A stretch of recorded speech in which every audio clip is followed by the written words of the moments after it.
ఉమ్మడి ఆదిలాబాద్ జిల్లాలో ఉష్ణోగ్రతలు పడిపోతున్నాయి. కుమరం భీం జిల్లా సిర్పూర్ యూలో అత్యల్పంగా 8.7 డిగ్రీల ఉష్ణోగ్రతలు నమోదయ్యాయి. ఆదిలాబాద్ జిల్లా పిప్పల్దెరలో 9.1 డిగ్రీల టెంపరేచర్లు రికార్డయ్యాయి. నిన్న మొన్నటితో పోలిస్తే చలి తీవ్రత కాస్త తగ్గింది. అయినా పొగమంచు ఉష్ణోగ్రతలు పడిపోవడంతో ప్రజలు గజగజ వణుకుతున్నారు. ఏజెన్సీ ప్రాంతాల్లో చలి తీవ్రతపై మరిన్ని డీటెయిల్స్ ఆదిలాబాద్ నుంచి అంజయ్య అందిస్తారు. Anjaiah, over to you. అత్యల్ప ఉష్ణోగ్రతలు నమోదు కావడంతో చలి తీవ్రత పెరుగుతుంది. ముఖ్యంగా ఉమ్మడి ఆదిలాబాద్ జిల్లా, కుమ్రంభీం జిల్లాలోని నిర్మల్ జిల్లాలో కూడా అనేక ప్రాంతాల్లో అత్యల్ప ఉష్ణోగ్రతలు నమోదవుతున్నాయి. కుమ్రంభీం జిల్లాలోని ఏదైతే కెరమెరి, అదేవిధంగా తిర్యాని, సిరిపురియుతో పాటు లింగాపూర్ మండలాల్లో కూడా సింగిల్ డిజిట్ అత్యల్ప ఉష్ణోగ్రతలు నమోదవుతున్నాయి.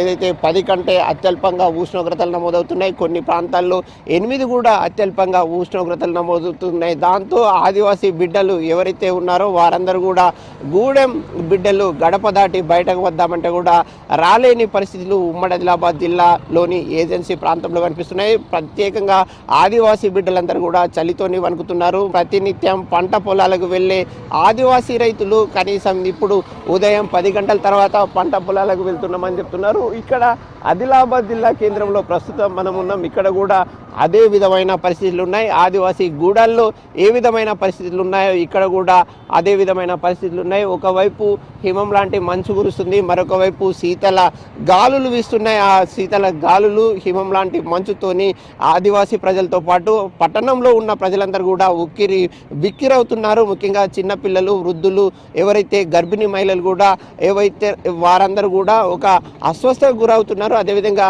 కొంతమంది చిన్నపిల్లలు, వృద్ధులు ఏదైతే శ్వాసకోశకు సంబంధించిన వ్యాధులతోని ఆసుపత్రుల పాలవుతున్న ఏవైతే సంఘటనలు కూడా ఉమ్మడి ఆదిలాబాద్ జిల్లాలో నమోదవుతున్నాయి. మనతో మాట్లాడడానికి కొంతమంది ఉన్నారు, వారిని అడిగి తెలుసుకుందాం. సార్, మీరు ఎక్కడి నుంచి వచ్చిర్రు? చలి తీవ్రత ఎట్లా ఉంది?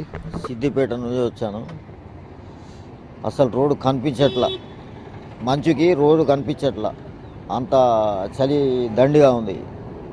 స్వెటర్ వేసుకున్నా కూడా ఆగట్లా, రోడ్డు కూడా కనిపించట్లేదు.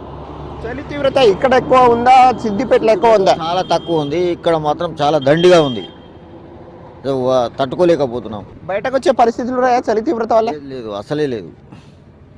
ఇది ఈ అన్న చెప్తున్నమాట. ముఖ్యంగా మరొకరు ఉన్నారు. చలి తీవ్రత ఎట్లా ఉంది భయ్యా?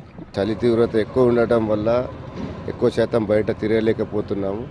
పని ఉంటే తప్పితే అసలు మిగతా టైంలో రాలేకపోతున్నాం. చలి తీవ్రత బాగా ఎక్కువ ఉంది ఆదిలాబాద్లో.